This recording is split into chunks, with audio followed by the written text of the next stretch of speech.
Welcome to ETV prime. కూటమి ప్రభుత్వ హయాంలో దేవుడికి భగవంతుడికి జరుగుతున్నటువంటి అపచారాలు అన్నీ ఇన్ని కాదు, మనం చాలాసార్లు చెప్పుకోవడం జరిగింది. ఇక తిరుమల వేదికగా జరుగుతున్నవి అయితే మనం ఎన్నోసార్లు చెప్పుకున్నాము.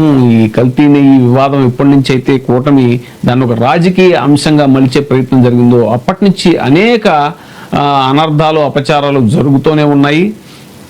అక్కడ వారాహి అమ్మవారి గుళ్ళు పగలగొట్టేయటం కానీ, తిరుచానూరులో తర్వాత ద్రాక్షారామంలో శివలింగాన్ని ఇది చేయటం కానీ, ఇలా అనేక చోట్ల ఇక తిరుమలలో మద్యం మాంసాలు దొరకటం కానీ, గంజాయి బ్యాచి పట్టుపట్టడం కానీ, ఇలా అనేక చోట్ల అనేక రకాలైనటువంటి ఇక సింహాచలంలో తొక్కిసలాట, సింహాచలంలో గోడకూలి మరణించడం, అక్కడ కాశీ బొగ్గలో తొక్కిసలాట, ఈ సాక్షాత్ తిరుమలలో వైకుంఠ ఏకాదశి రోజున తొక్కిసలాట జరిగి అక్కడ మరణించడం, ఎన్నో ఇలాగా జరుగుతున్నాయి. అప్పుడు గోవిందరాజుల స్వామి గుడి గోపురం ఎక్కి మద్యం తాగిన వ్యక్తి హల్చల్ చేయటం, ఎన్నో ఉదాహరణలు మనం చెప్పుకోవడం జరిగింది. ఇప్పుడు తాజాగా కూడా ప్రముఖ పుణ్యక్షేత్రమైనటువంటి కోటప్ప కొండ త్రికోటీశ్వర స్వామికి సమర్పించేటువంటి నైవేద్యం నాణ్యత మీద వివాదం చెలరేగింది. నాణ్యత లేని కుళ్ళిన వాసన వస్తున్నటువంటి బియ్యంతో ప్రసాదం తయారు చేయడాన్ని అర్చకులు తీవ్రంగా తప్పుబట్టారు. ఆ నైవేద్యాన్ని కోతులకు వేసి తమ నిరసన తెలిపారు. దీనిపై భక్తులు కూడా ఆగ్రహం వ్యక్తం చేయగా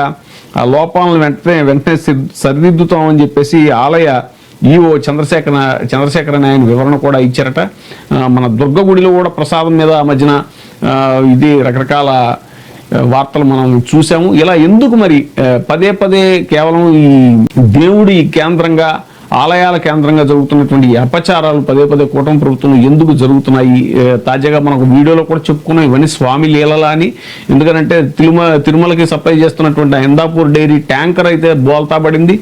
ఇంకా మళ్ళీ తిరుమలలో తాజాగా ఆభరణాల చోరీ ఒకటి, ఇలా ఒకటి కాదు రెండు కాదు అనేక ఉదంతాలు ఒక సీరియల్గా జరుగుతూ ఉండటం చూస్తే ఇదేదో ఒక మిస్టరీ, మన సినిమాల్లో మిస్టరీ లాగా స్వామివారి లీలలు యొక్క మహిమేనా ఇదంతా అనేలాగా 1 by 1 జరగటం అనేటువంటిది హిందూ భక్తుల యొక్క మనోభావాలని తీవ్రంగా కలిచివేస్తోంది. మరి కూటమి ప్రభుత్వం ఎందుకు ఈ దేవాలయాల విషయంలో అసలు ఈ శ్రద్ధ చూపించట్లేదు? పక్కేమో సనాతన సాంప్రదాయాలు, మేము సనాతనాన్ని గౌరవిస్తాం, హిందూ ధర్మాన్ని కాపాడుతాం, అది ఇది అంటూ మనం ఎన్నోసార్లు చెప్పుకున్నాడు భక్తులం మహాభక్తులం అని ఆ సినిమాలో చెప్పినట్టుగా పదే బల్లె వేస్తున్నారు. కానీ మరి ప్రాక్టికల్గా రియాలిటీకి వచ్చేసరికి మరి ఇన్ని అపచారాలు జరుగుతున్నాయి, ఇన్ని ఉదాహరణలు, ఇన్ని సంఘటనలు వరుసగా జరగడం ఏంటి అనేటువంటిది ఇప్పుడు హైందవ సంఘాలు కానీ ఇవన్నీ కూడా మండిపడుతున్నటువంటి పరిస్థితి. మరి మేము హిందుత్వ ఛాంపియన్స్ అని చెప్పుకునేటువంటి పార్టీ కూడా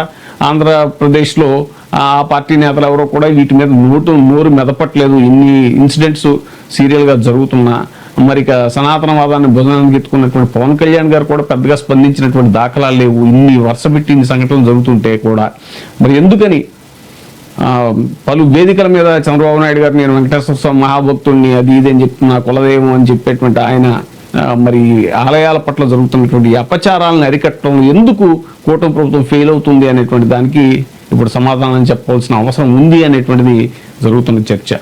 చిన్న టెంపుల్స్ ఎక్కడైతే ఉంటాయో ఆ టెంపుల్స్కి ఆదాయం లేనప్పుడు దాన్ని ప్రమోట్ చేయడానికి రాష్ట్రం డబ్బులు ఇచ్చి ప్రమోట్ చేస్తాం. చిన్న టెంపుల్స్ ఎక్కడైతే ఉంటాయో ఆ టెంపుల్స్కి ఆదాయం లేనప్పుడు దాన్ని ప్రమోట్ చేయడానికి రాష్ట్రం డబ్బులు ఇచ్చి ప్రమోట్ చేస్తాం.